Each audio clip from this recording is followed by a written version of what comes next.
Agua de Dios, población situada en el departamento de Cundinamarca, es un lugar de Colombia que fue creado por la fuerza de la ley con base en la ignorancia, la injusticia y el prejuicio que rodeaban a la enfermedad de Hansen o lepra.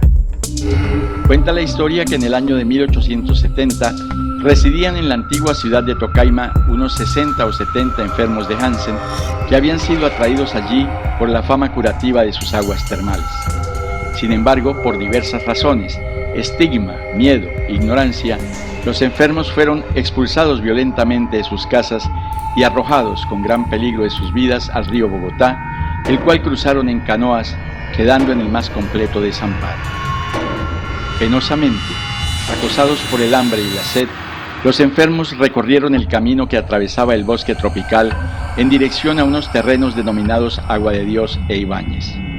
Algunos murieron a la vera del camino, pero otros continuaron hasta llegar a un sitio donde el bosque se hizo más espeso y húmedo, y con sorpresa encontraron que de la tierra brotaba agua en abundancia.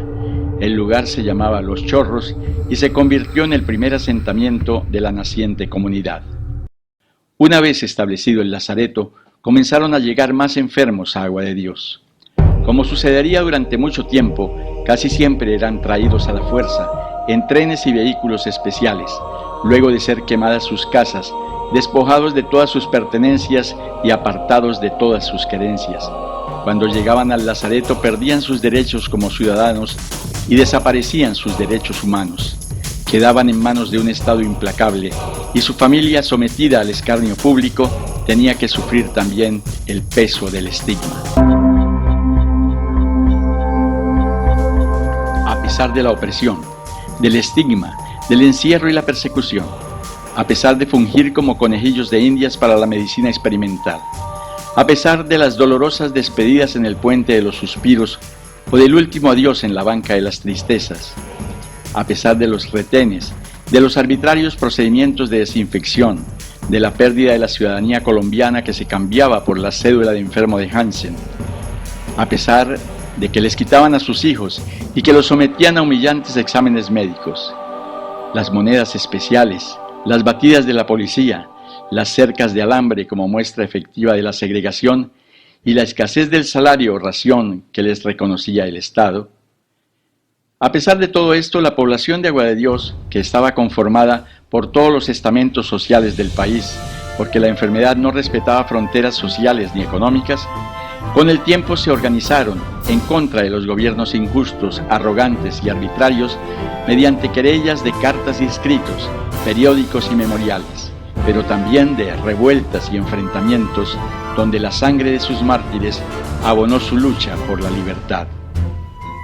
En esta lucha fueron partícipes importantes y definitivos los sacerdotes de la comunidad salesiana, cuyo primer representante en Agua de Dios fue el padre Miguel Uña, quien arribó a la población en septiembre de 1891. Pocos años más tarde, de la mano del padre Uña, llegó un joven de 19 años, quien demostró desde el principio su amor, entrega y capacidad de servicio hacia los enfermos, en especial los niños. Este joven era Luis Variara, quien llegó a Agua de Dios el 5 de agosto de 1894, y años más tarde se convertiría en el fundador de la comunidad de las Hijas de los Sagrados Corazones y en el inspirador del movimiento secular. En efecto, el movimiento secular nace cuando el padre Luis Variara, ya ordenado sacerdote salesiano, propone la consagración victimal a un grupo de señoritas que él dirigía espiritualmente. Como consecuencia de esta propuesta, el 6 de junio de 1902 hacen su consagración victimal Oliva Sánchez Correa y Limbania Rojas Pulido.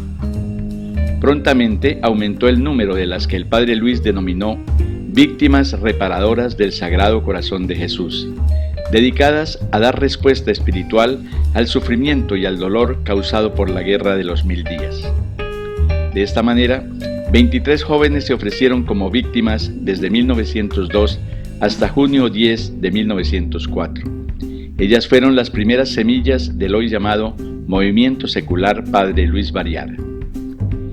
En el año 1975, en el 7º capítulo general del Instituto de las Hijas de los Sagrados Corazones, realizado en Medellín, Se retomó esta idea del Padre Luis, dando origen al movimiento secular el 29 de marzo de 1975. El 7 de mayo de 1978 se inscribieron los primeros 18 socios, dando inicio oficial al movimiento secular.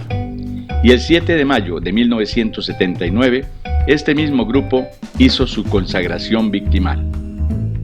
Pero, ¿qué es el movimiento secular dentro de la familia salesiana? El movimiento secular es una asociación de fieles laicos y miembros del clero secular, promovido y asesorado por el Instituto de las Hijas de los Sagrados Corazones.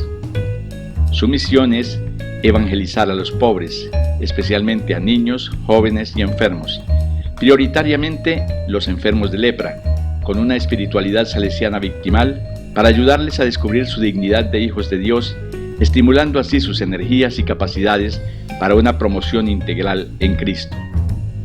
Al movimiento pueden pertenecer sacerdotes y seminaristas del clero secular y laicos, hombres y mujeres solteros o casados, sin distinciones políticas, de edad o de raza, que quieran desde su condición servir a Dios.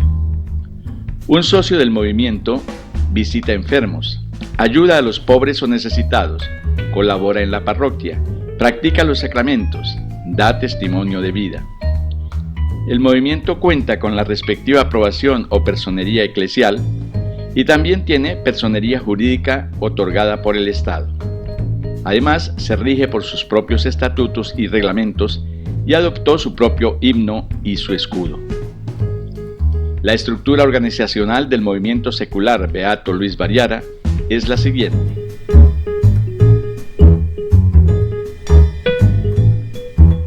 Geográficamente, el movimiento se divide a nivel nacional en 3 regiones: Jesús Amigo de Betania, San José y María Auxiliadora.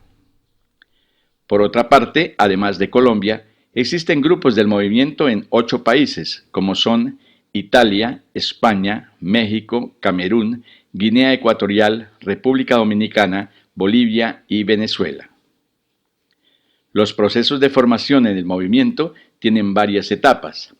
Una etapa previa con duración de 1 año, una etapa de iniciación con duración de 2 años.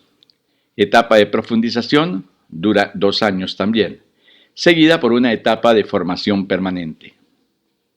Hasta la fecha se han llevado a cabo 3 asambleas generales, 9 asambleas regionales. En la actualidad en Colombia se cuenta con 46 sacerdotes, uno de ellos obispo, y 410 socios consagrados. Esperamos haber dado una imagen concreta y real de los principales aspectos que conciernen al movimiento secular Beato Luis Variara dentro de la familia salesiana. Gracias por su atención.